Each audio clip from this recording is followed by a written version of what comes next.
주의 보좌로 나갈 때에 어찌하니 기쁠까.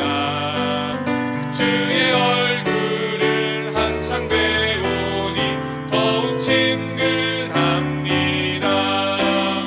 내가 매일 십자가 앞에 더 가까이 가오니 그새 주의 흘린 몸의 피로써 나를 정케 하소서. 우리 그 주의 넓은 사랑을 증량할 자 없으며 주가 주시는 참된 기쁨도 헤아릴 수 없도다. 내가 매일 십자가 앞에 더 가까이 가오니 그새 주의 흘린 몸의 피로써 나를 정케. 내가 매일 십자가 앞에 더 가까이 가오니 그새 주의 흘린 몸의 피로써 나를 정케 하소서. 나 주님의 기쁨 되기 원하네. 내 마음을 새롭게 하소서. 새 부대가 되게 하여 주사 주님의 빛 비추게 하소서. 내가 원하는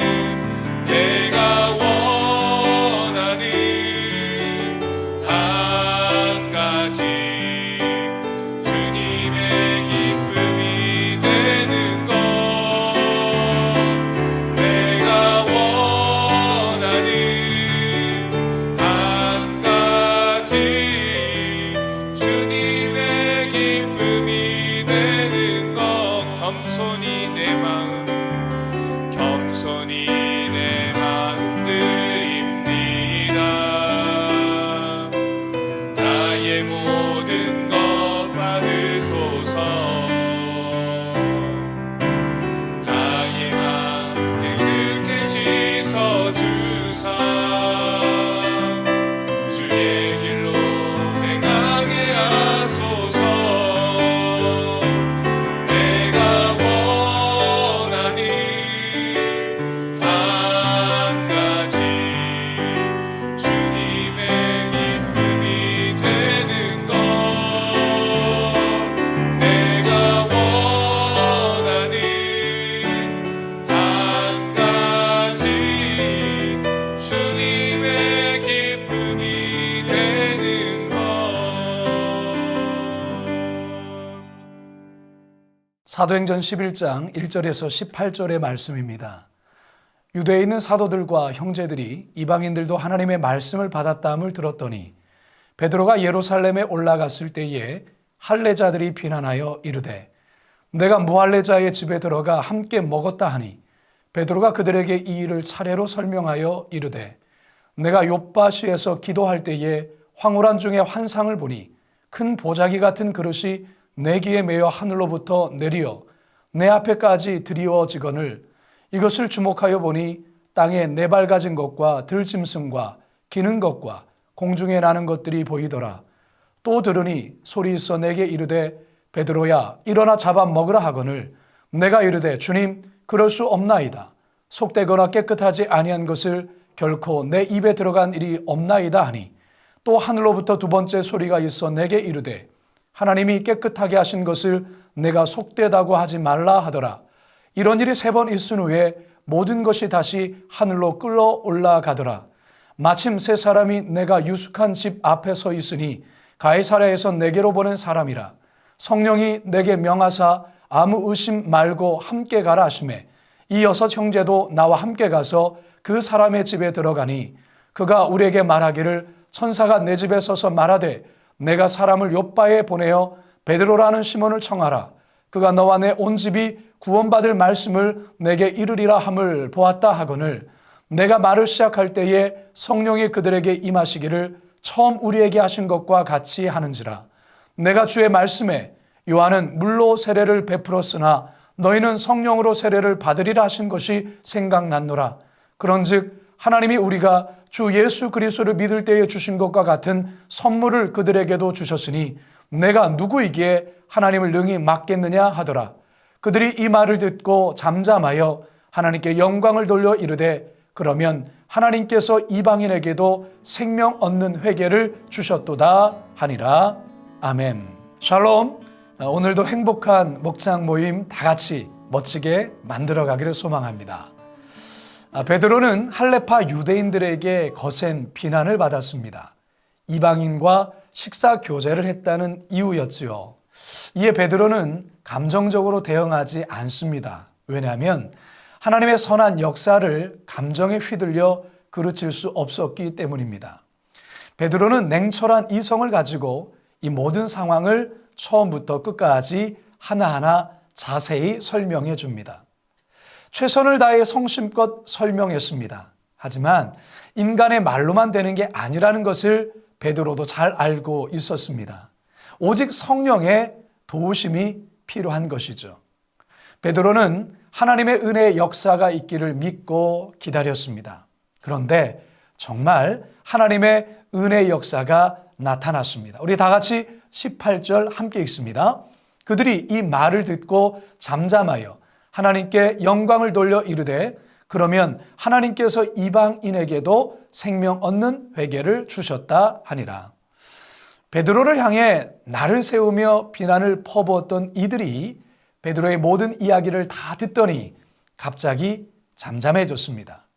그러면서 이들이 뭐라고 말합니까? 그러면 하나님께서 이방인에게도 생명 얻는 회개를 주셨도다. 완고했던 할레파 신자들의 마음이 녹아졌습니다. 베드로에 대한 오해도 풀렸습니다. 여러분, 누가 이들의 마음을 풀어주신 걸까요? 그렇습니다. 성령 하나님께서 풀어주신 것입니다. 물론 베드로의 노력도 무시할 수가 없지요. 인내하며 겸손하게 참고 기다린 가운데 성령께서 그들의 완고한 마음을 녹여주셨던 것입니다. 꼬인 실타래보다 풀기 더 어려운 것이 바로 꼬인 마음입니다. 부부간에 꼬인 마음 풀기가 쉽지 않고요. 부모와 자식 간에 꼬인 마음 정말 풀기 어렵습니다. 교인들 간에도 꼬인 마음 풀기가 쉽지 않습니다. 그런데요, 풀기가 어렵다고 가만히만 있으면 더 풀기 어려워지는 것이죠. 어렵지만 함께 기도하고 인내하며 풀려고 노력하면 어느 순간 성령의 역사 가운데 풀리는, 녹게 되어지는 일들이 벌어지게 되는 것입니다. 인내와 믿음을 가지고 기도하며 기다려야 하는 것이죠. 우리가 할 수 있는 최선을 다하고 하나님을 믿고 기다려야 합니다. 하나님은 여호와를 기다리는 자에게 복을 주신다고 약속하셨습니다. 이사야서 30장 18절의 말씀입니다. 대저 여호와는 정의의 하나님이심이라. 그를 기다리는 자마다 복이 있도다. 목장 식구 여러분, 하나님은 기다리는 자에게 복을 주십니다. 얼어붙은 마음을 풀어주시고 닫힌 마음을 열어주십니다. 그렇기에 하나님을 믿고 끝까지 기다리시기 바랍니다. 십자가는 선한 일을 하고도 비난받은 예수님의 대표적인 사건이었죠. 사람들은 십자가를 지신 예수님을 오해하며 비난했습니다. 그러나 우리 예수님 그들을 향해 저주하지 않으셨고 격한 감정으로 응수하지 않았습니다. 잠잠히 기도하며 기다렸습니다. 결국 십자가에 대한 모든 오해와 비난은 예수님의 부활로 모든 것이 풀어졌습니다. 사랑하는 목장 식구 여러분들, 혹시 선한 의도로 행했는데 오히려 상처를 크게 받으셨습니까? 최선을 다하십시오. 그리고 기다리십시오. 하나님이 분명히 오해를 풀어주실 것입니다. 어떠한 비난 앞에서도 예수님처럼 베드로처럼 하나님의 일하심을 기다림으로 믿음의 승리자들 다 되시기를 주님의 이름으로 축원합니다. 감사합니다.